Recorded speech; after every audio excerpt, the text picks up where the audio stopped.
Izinkan saya untuk share sedikit tentang tadi sustainability ecosystem dari Bank DBS Indonesia. Ini merupakan sebuah target yang sangat-sangat ambisius dari Bank DBS secara grup. Memang kami memiliki target untuk net zero di tahun 2050 gitu ya. Jadi kami menjadi Bank Singapura pertama yang juga menjadi bagian dari United Nations Net Zero Banking Alliance, sehingga kami melihat bahwa peran perbankan di sini juga semakin penting untuk mendorong percepatan sustainability efforts baik untuk bisnis dan juga industri at large. Nah, bagaimana DBS approach terhadap net zero target ini ya? Itu pertama kami memiliki governance structure secara internal di mana kami sudah memiliki pedoman-pedoman gitu ya yang biasanya kami share juga kepada klien-klien kami, mengadvokasi mereka mengenai sustainability practices. Kemudian capacity building ini juga kami secara internal sudah gaungkan juga kepada baik kepada seluruh staff maupun kepada rekan-rekan relationship manager di mana mereka sangat erat berkaitan dengan para kliennya. Kemudian tentunya data ini semua didukung oleh data dan analytical tool di mana DBS merupakan data-driven organization, jadi apapun yang kami berikan kepada klien tentunya sudah berbasis data dan analisis. Nah, mungkin ini saya mau share sedikit tentang bagaimana DBS memiliki framework untuk sustainability-nya, yaitu kami memiliki 3 pilar ini. Jadi untuk pilar pertama kami mempunyai responsible banking, di mana ini adalah produk-produk perbankan kami yang bisa membantu nasabah dan juga klien-klien kami secara korporasi untuk lebih aktif lagi bertransisi dari brown energy kepada green energy. Untuk responsible business practice ini adalah bagaimana we do everything sustainability secara internal, baik itu bagaimana kita menekan juga tadi carbon footprints melalui beberapa inisiatif seperti pengurangan penggunaan kertas dan lain-lainnya. Kemudian yang ketiga ini yang mungkin saya ingin lebih banyak tekankan adalah bagaimana sebagai bank kami ini memiliki impact beyond banking. Jadi bagaimana kami menjadi perpanjangan tangan dari DBS Foundation tersendiri untuk memiliki kegiatan-kegiatan yang bisa menurture atau membina social enterprise, di mana mereka memiliki misi dan juga secara bisnis memiliki bisnis model, tapi juga secara visi mereka mempunyai dampak terhadap lingkungan. Masih dalam pilar yang sama, yaitu untuk people of purpose, di mana di sini merupakan sebuah employee volunteering. Kami tentunya menggerakkan teman-teman DBS untuk lebih aktif lagi berkontribusi terhadap lingkungan, baik itu bekerja sama untuk dengan social enterprise yang sudah kami bina maupun dengan lembaga-lembaga lainnya. Dan yang tidak kalah penting memang adalah kampanye kami, yaitu Towards Zero Food Waste, di mana kami sudah menjalankan kampanye makan tanpa sisa sejak beberapa tahun yang lalu. Oke, ini mungkin saya share sedikit tadi tentang ESG Responsible Banking, di mana secara perusahaan, secara grup, kami memiliki komitmen untuk memberikan 50 pendanaan ya, 50 billion by 2020. Tapi yang saya tahu hingga paruh tahun ini saja sudah melebihi target. Jadi semoga masih banyak lagi pendanaan-pendanaan untuk sustainability efforts yang bisa disampaikan oleh DBS.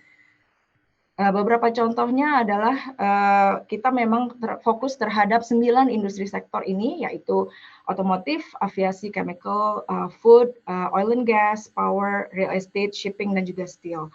Kami juga telah menerbitkan laporan atau bisa dibilang sebagai panduan ya untuk dekarbonisasi yang berjudul Path to Net Zero tadi, di mana kami mengadvokasi perusahaan-perusahaan dalam 9 sektor tersebut untuk bertransisi dari brown energy kepada green energy.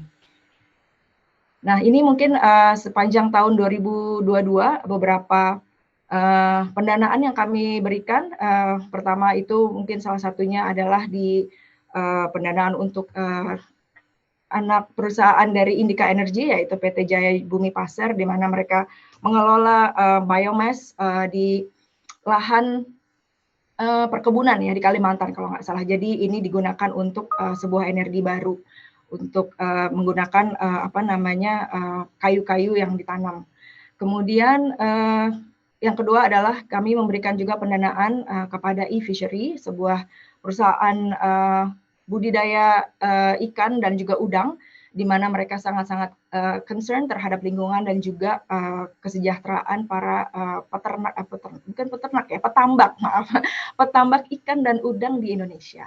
Kemudian cara lain dari Bank DBS memberikan sustainable financing adalah melalui ecosystem lending, di mana kami juga bekerja sama dengan beberapa perusahaan seperti Home Credit, Modalku, ShopeePay, dan juga Kredivo untuk menyalurkan pendanaan-pendanaan ini kepada segmen UMKM yang tidak secara langsung kami sentuh. Untuk green banking product sendiri, kami memiliki green savings.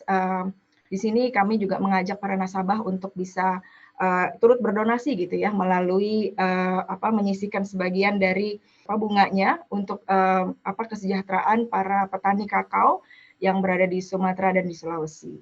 Kemudian juga ada kerjasama dengan kartu kredit, merupakan sebuah green reward program yang bekerja sama dengan Garda Pangan. Saya sudah sebutkan bahwa kami juga memiliki secara internal kegiatan-kegiatan ataupun inisiatif untuk menekan carbon emission melalui solar panel installation dan juga waste management. Kebetulan waste management di Bank DBS dan juga cabang-cabangnya kami dikelola oleh Waste for Change, sebuah social enterprise juga yang memang sudah bekerja sama dengan DBS dan merupakan salah satu penerima dana hibah dari DBS Foundation. Oke, ini mungkin saya ingin sedikit emphasize pada untuk yang social enterprise tadi, di mana ini menjadi bagian dari pilar ketiga kami, yaitu Create Impact Beyond Banking. Jadi memang sejak tahun 2015 kami sudah berhasil memberikan pendanaan kurang lebih kepada 15 social enterprise di Indonesia. Dan tahun lalu merupakan tahun pertama kami juga membuka pendanaan bagi untuk SME, sektor SME.